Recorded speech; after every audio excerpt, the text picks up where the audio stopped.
Hello, hello! Magandang gabi po sa inyong lahat. Good morning sa Pilipinas! Oo, nandito na naman po kami, June and Shine, coming to you live from From North North Carolina, Carolina. USA. So, itong topic po natin for tonight is napapanahon. Ba, Napapanahon kasi nga 'di ba sa Pilipinas, ilang bagyo na yung mga dumadating at saka panahon ng bagyo. panahon ng bagyo, tapos yung nangyayaring mga um, yung mga ano sa politics ba sa Pilipinas. So parang magulo, 'di ba? So parang magulo yung buhay, 'di ba? So ngayon ang topic natin is finding positivity in every situation, Mhm. 'di ba? So it's so timely. Sige daw. So it is how our perspective in our lives influence our experience, 'di ba? Kasi while life may have challenges, focusing on the positive aspect can lead to a fulfilling and joyful life. Tama. Depende rin kasi yun sa reaction mo.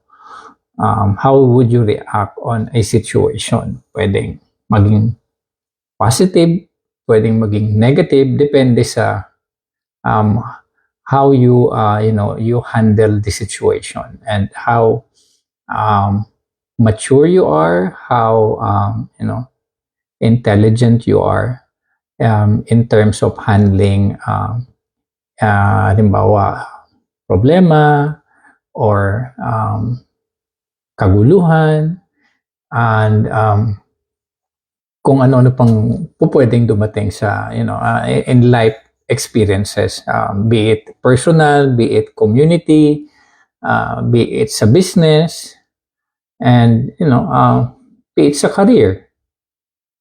So, kayo po ba, meron po ba kayong mga experience or are you in a situation right now where you see, yung negative feedback nito sa inyo? Tsaka kumbaga, have you find ways na maging positive in spite of being in a negative situation? So, pwede po nating pag-usapan yan, just leave it in the comment section. Leave us your comment. So let's proceed with this very timely topic for tonight. So usually the mind's tendency to focus on the negative, usually yun nga katulad nung na-mention niya kanina, it is the way how you perceive things. So di bali yung utak natin ang kumbaga yung utak natin yung nagda-drive kung paano natin i-approach yung isang bagay, especially pagka nandun tayo sa mga negative situations, 'di ba? Kasi kumbaga natural naman sa tao na may yung inclination nila sa negative thoughts is yung andyan, hindi yan mawawala, 'di ba?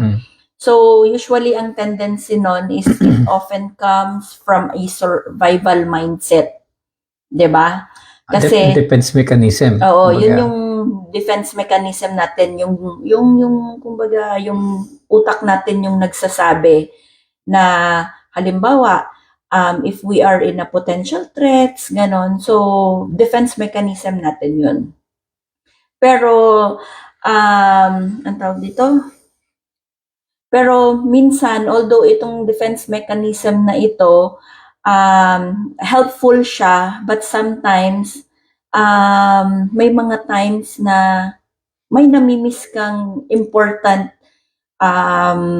lesson probably. Kasi sa kagustuhan natin na mawala dun sa isang sitwasyon na yon, kumbaga, hindi natin napag-iisipan yung mga actions na gagawin natin, yung parang ura-urada na lang ba? Di ba? Impulse, kumbaga. Oo. So, ang tawag dyan, so, meron din tayong, actually, we have the power to choose positivity eh.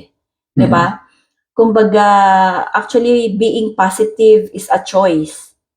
And then, syempre, being positive also is very essential to consciously shift our perspective in life, di ba? Kasi when we focus on the good, we start to see opportunities, blessings, and beauty around us even in tough situation, di ba?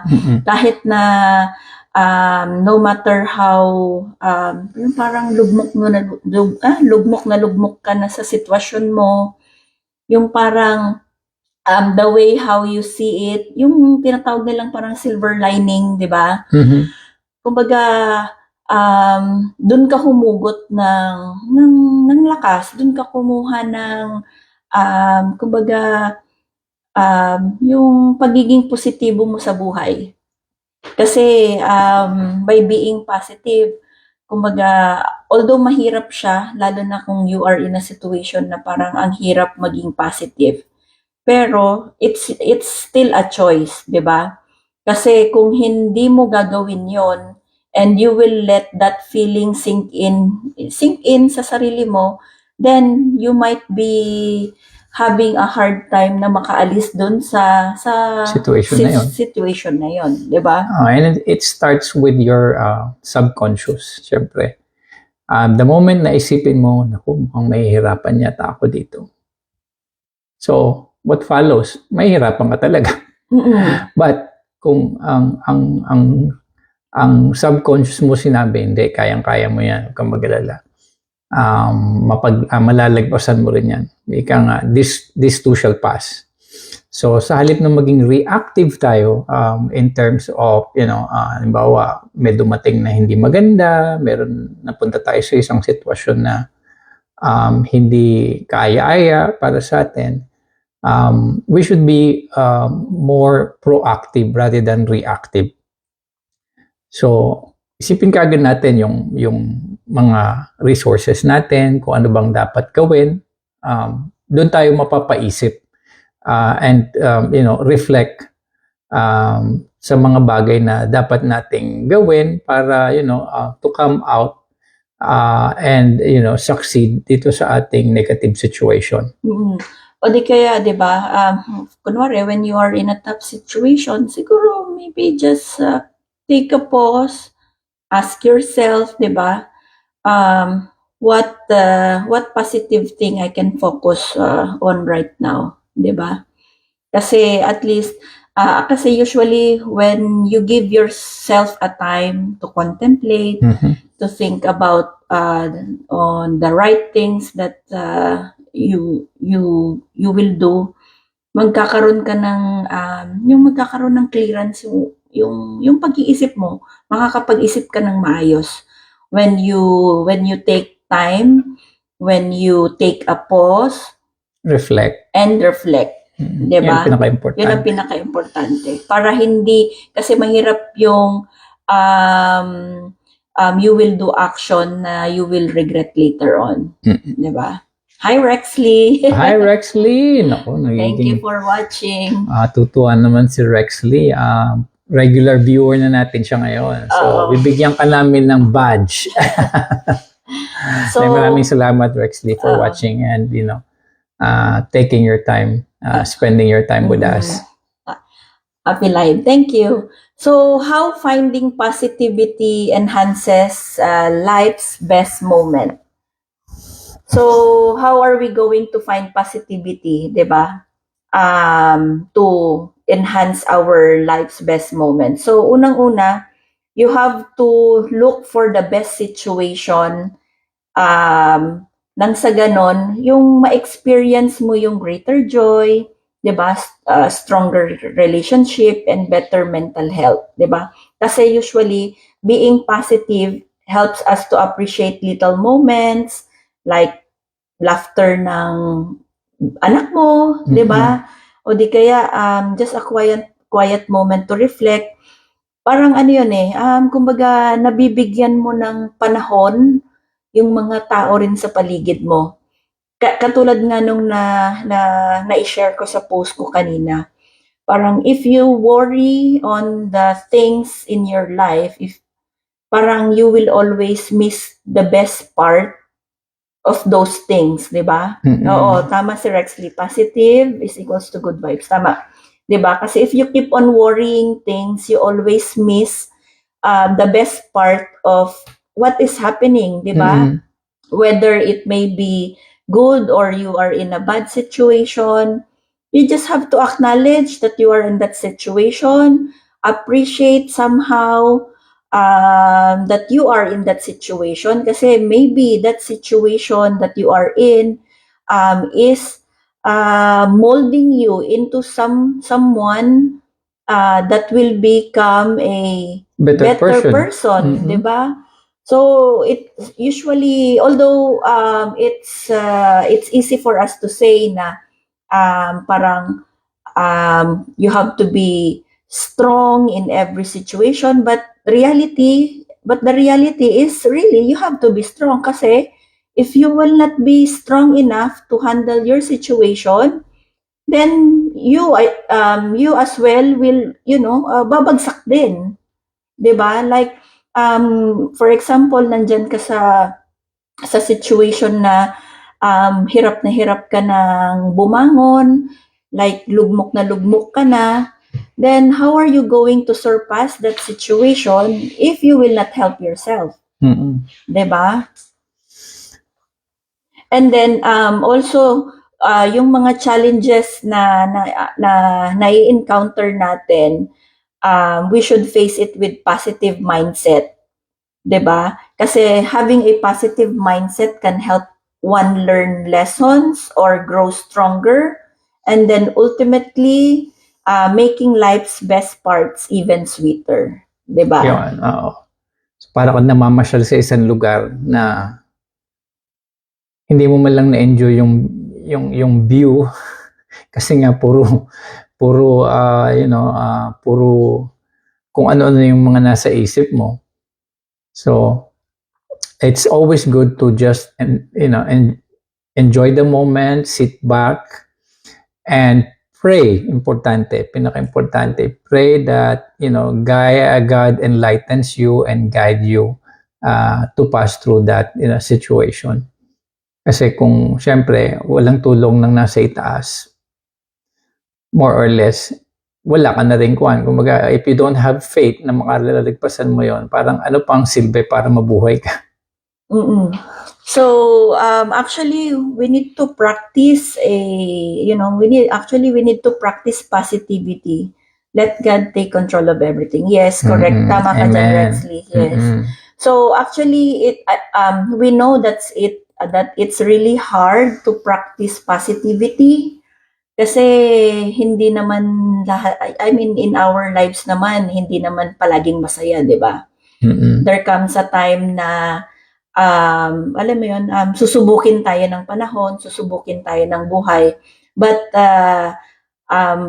having able to, practice positivity daily, it will really enhance your the way you will handle every situation, the way you will handle situation na ibibigay sa'yo. Like maybe just having a gratitude, being grateful every day. Like siguro pagising natin ng umaga, let's just say, thank you Lord for the gift of life, thank you for my family, thank you for the roof in our head, our job, that na nagbibigay ng ano tawag dito, yung nag-generate kami ng income para ma-provide yung needs ng family. Something to be grateful for. Mm-mm. Just make that habit every day. Say that to yourself. When you do it daily, you will see yung impact na dadalhin sa ng gratitude. Mm-mm. 'Di ba? Kasi iba ang tao, iba ang blessings na dumadating sa tao when you are grateful. Totoo po 'Di yun. ba? Mm. At saka syempre, we need to surround ourselves with uplifting people, People. di ba? Surround yourself with like-minded people, those who are alam mo yun, positive people. Sino pa naman po tao ang gustong makipmingle sa mga nega, di ba? Oo. So lahat, syempre tayo gusto natin laging positive lang sa buhay kasi kumbaga sa science pa, di ba? Same poles attract, like same energy attracts, di ba? Tama. May dadagdag ka doon? Hindi, in moments of yung halimbawa desolation, do not decide. It's always good to have somebody beside you or consult with someone. Pinaka-importante yun, dapat may kausap ka. Hindi yung sinosolo mo lang. And who knows, mali mo yung problema mo pala, napagdaanan ng mga kakausap mo, naku, ganyan lang kasimple yan, hindi naman talaga komplikado. So, tapos ikaw tong talagang nagmumukmuk ka na sa isang tabi, hindi mo na alam kung anong gagawin mo, hindi ka na lumalabas ng kwarto, hindi ka na makakain, and so on. So, maling-mali po yun. Hindi mo man makontrol yung situation, but kaya mong makontrol kung ano yung, how you would react. And what will you do in order to, come out with that, with that negative situation? Actually, sinabi niya yung aking pinaka-final. Sorry naman. Sinabi niya Candid yung, po yun, ha? Hindi ako nag-ano. Sinabi niya na yung, kumbaga, yung pinaka-importanting point nitong topic natin. Kasi, siguro, dahil na rin sa mga life experiences, kumbaga, been there, done that, and may mga natutunan na rin tayo. Oo. Along the way. So ulitin ko ulit yung sinabi niya. So, di ba, while we can control the things that happens to us, we can control our mindset, the way we think, or ano yung sinabi mo kanina? How we would react. How you would react, yes. So, actually, it's on us. Tayo po yung, it is us who will turn the negativity into a positive situation. Focus on the things that you have control and let God to take them. Yeah, yes, I agree, amen. Rexley. I agree with that. Thank you for sharing your insights, Rexley. Kasi pusuan ko yan. Maganda yung reaction na yan. It's a good, it's a good thing na yung nakaka-relate yung mga audience natin, and they can also share their insights with us. So we appreciate all your insights kasi kami we also learn from you as we as you all learn from us. So parang it's a two-way it's a mutual learning. Yes. Thank you for your insight. So we'll just leave you with something na we should always seek the good even when life is challenging, and then syempre to experience the fullness of life's beauty, 'di ba? Kasi ano naman yan lahat naman ng problema natin lilipas din, 'di ba? Sabi nga ni AI, kung ang problema walang solusyon, hindi problema yan. 'Di ba? Timely. Lahat ng problema may solusyon. Ang difference lang is how would you react on such problems. So ang sabi nga ni Wayne Dyer, when you change the way you look at things, the things you look at changes. Yes. Nasa perspective talaga ng tao. So I think that would be all for tonight. It's just a short, good solutions, of course. Yes, thank you. Thank you, Rexley. So it's just a short talk because yun nga, nanonood kami ng balita, and it's just so timely na puro negative na lang yung napapanood natin sa balita. Kasi yun yung mga kumikita eh.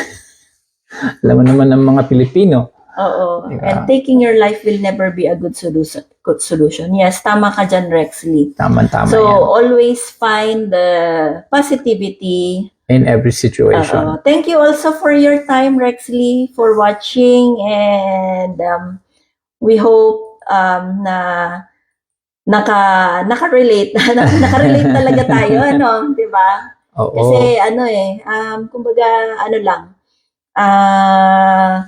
hindi talaga maiiwasan yung mga gantong sitwasyon natin sa buhay. So, we just have to be positive and then do our mindset shifting, 'di ba? We should practice being gratitude.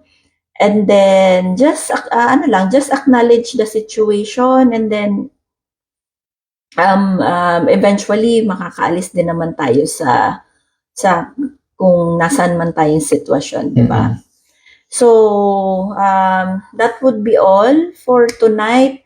And with having said that, yung sa topic natin, may God bless all your decisions in life, especially for those people who are yung may mga napagdadaanan. Sa mga sandaling ito. Sa mga sandaling ito, oo. We pray for your we pray for God's guidance na mabigyan kayo ng enlightenment. Tama. So, yun lang po. Maraming salamat. Marami pong salamat. Thank you for watching. Please do leave us a comment and click on the link on the bio ba ang tawag dyan? Sa ating description. Sa live nga pala yan. If you are interested or just, would like to explore the online business. And we'll be happy to, answer all the queries. It's us again, June and Shrine. Thank you po and have a blessed night. Have a blessed day sa mga tao sa Pilipinas na nagsimula ng kanilang araw. Mag-ingat po kayo. Thank you.